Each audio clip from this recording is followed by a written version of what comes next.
Okay, imagine this. It's, I don't know, Tuesday morning. You're standing in front of your closet, and it is not empty. Not at all. In fact, you spent a decent amount of your hard-earned money filling it up. You might even have that whole modern stack of tools on your phone. Oh, yeah. Now, The digital wardrobe organizer you downloaded and used once. exactly. A subscription box that sends you, a curated outfit. Maybe even one of those new AI stylists that promised it would change your life. You have all the tools, you have the stuff. But you're still standing there looking in the mirror, and you have absolutely no idea if what you're wearing actually works. You Yeah. just don't know. That sounds incredibly familiar. I think that's the defining frustration for so many men trying to dress well today. We are drowning in tools but starving for actual competence. Yes. A closet full of clothes, nothing to wear, but make it digital. Precisely. And that is exactly what we are unpacking today. We're doing a deep dive into this fascinating breakdown of men's style apps and a new platform that's trying to flip the whole script. It's called the aesthetics gaming experience. Right. And the article we're discussing argues that the reason most of us fail at style isn't a lack of clothes. It's that the tools we're using are just fundamentally broken. It's a pretty bold claim, but when you look at the landscape, I mean, it really holds up. The article says we're suffering from tool overload. Okay, so before we get to the solution, we should probably map out that problem. Yeah, the article breaks the current market down into 4 distinct camps. I feel like I've downloaded an app from every single one of these. I think we all have. So first, you have your digital wardrobes. These are, basically spreadsheets with pictures. Yeah. They catalog your mess, but they don't fix it. Huh. So you just have a high-tech record of your bad decisions. I've been there. I spent hours photographing shirts only to realize I still didn't know how to wear them. Exactly. Then you've got outfit planners, which kind of assume you already know what matches. Yeah. They're calendars, not stylists. Yeah. Third are the AI stylists, which, as the article notes, usually just recycle generic advice or, even worse, are just trying to sell you something from a brand partner. And the fourth one. Community rating apps, which give you validation, empty likes, fire emojis, Yeah. but zero actual direction. Right, and the article points out this huge failure point across all of them. It calls it subscription fatigue. We're juggling these apps, but we're not actually learning anything. We just give up. Because at the end of the day, the app wants you to consume more. That's the crux of it. The current system is built on consumption. The article makes this great comparison. It's a difference between buying a piano and taking piano lessons. And the current market just keeps trying to sell you more pianos. Exactly. Whereas this aesthetics gaming experience platform is proposing we actually learn to play. It's arguing that style is a learnable skill, and it needs to be trained through judgment, through gamification, not just shopping. Okay, let's dive into that. Because gamification is such a buzzword, right? It usually just means get points for spending money. But this feels different. So our mission for this deep dive is to figure out how this platform uses these behavioral levers to turn a confused dresser into a competent one without just handing them a shopping list. And that all starts with what the article calls the aesthetics philosophy. Okay, let's unpack this philosophy because, when I download a style app, the first thing it asks is, what do you want to buy? This one seems to start somewhere else. It starts with intention. The whole idea here is that dressing well is about intention, context, and what they call self-command. Self-command. That sounds a little intense for picking out a shirt, but I think I get it. Well, the distinction the article makes is really sharp. Typical apps ask, what should I buy? This ecosystem asks, do you know why this works, and could you spot it again? It's about being an active participant. Not just being at the mercy of trends or some algorithm. Exactly. If you don't understand the rules fit, proportion, color theory, you have no command. So the article suggests that before you do anything, you need a structured framework. And this is where the Content Hub comes in.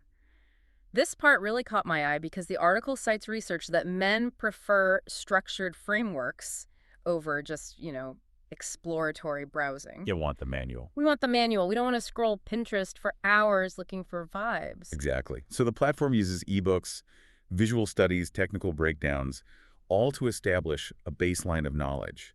It's like learning the rules of the road before you get in the car. You need to understand the concepts. So you learn the rules before you play the game. You establish a mental framework. Yeah. And then you hit the first big behavioral lever, which is the Discover Your Style feature. And I have to say, the way this was described really stood out. We've all taken those silly online quizzes like, which Avenger is your style icon? Yeah, just fluff. Pure fluff. Oh, yeah. But the article describes this as something much more rigorous. It's not a vanity quiz. No, the difference is reality versus aspiration. Most quizzes ask what you like, which just reinforces your fantasies. This tool asks about your reality. What do you mean? It forces you to input your actual body type, your skin tone contrast, your age, your professional archetype. So it strips away that I wish I looked like James Bond delusion. It has to. You can't build a competent wardrobe on a foundation of denial. The article calls it a behavioral lever because it physically stops you from skipping the hard work of confronting reality. Okay, so we've accepted reality. We have the framework. Now we get to the actual gameplay. This is where the training happens. Right. The first mechanic is called rate the outfit. On the surface, it seems simple enough. See a photo, give it up to 5 stars. But the claim is that this builds visual literacy. Can you break that down for us? Sure. Think about what happens when you're just scrolling through Instagram. You're totally passive. You see a cool picture, you double tap, you scroll on, you forget. Your brain doesn't engage. Right. I'm not analyzing the hem length or anything. Exactly. But in Rate the Outfit, you have to assign a star rating. And to do that, even if it's subconscious, you have to analyze. You have to stop and ask, okay, why is this a 3 and not a 5? The pants are too long, that's a deduction. The colors match, that's a plus. You're actively processing the visual data. You're building that visual literacy, the ability to look at an image and deconstruct why it works or fails. And the article had a fascinating data point on this. It did. That these Rate My Outfit loops consistently outperform AI suggestions when it comes to user retention. Really? Why do you think that is? Well, the thinking is that we actually enjoy the process of analyzing and ranking things more than being told what to do by an algorithm. It engages that critical analytical part of the brain. Turns out we like having an opinion. That makes total sense to me. Active versus passive. And that leads us to the second game, which sounds a bit more competitive. The battle of style. This is the king of the hill mechanic. Yeah. You see 2 outfits side by side. The champion and the challenger, you pick the winner. I love this. It's simple, it's competitive. But psychologically, what's going on here? Why does this work specifically for, as the article puts it, the male brain? It trains what they call hierarchy thinking.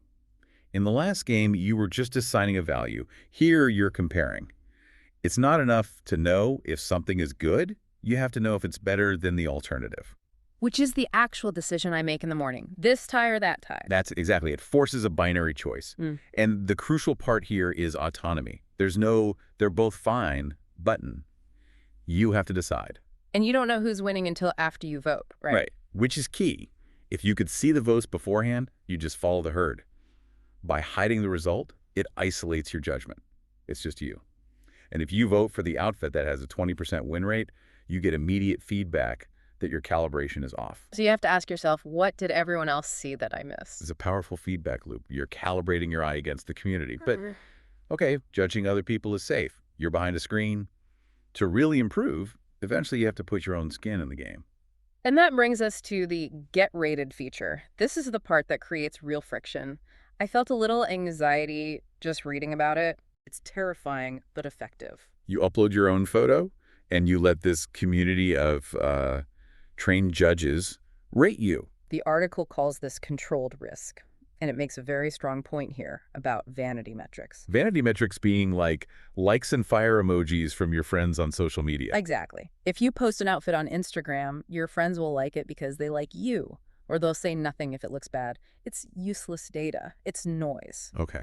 The Get Rated feature is designed for utility metrics. You might get a 3-star rating and a comment saying, your break on the trousers creates a sloppy silhouette. Ouch.